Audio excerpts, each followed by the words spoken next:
కోడిగుడ్ల పులుసుతో మీకు దర్శనం ఇచ్చానన్నమాట. చేయడానికి నేను రెడీ, చూడడానికి మీరు రెడీగా ఉండండి.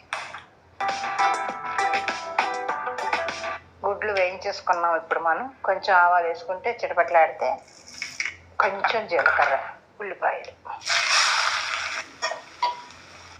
కొంచెం కరివేపాకు, పచ్చిమిర్చి, కొంచెం అల్లం వెల్లి పేస్ట్, ఈ పేస్ట్, పసుపు అండి, కారం,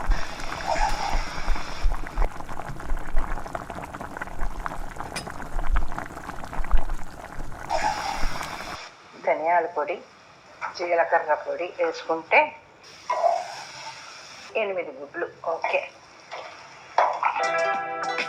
కోడిగుడ్ల పులుసు. కొత్తిమీర వేసి గార్నిష్ చేసుకొని ఇందులో, ఆహా అంతే.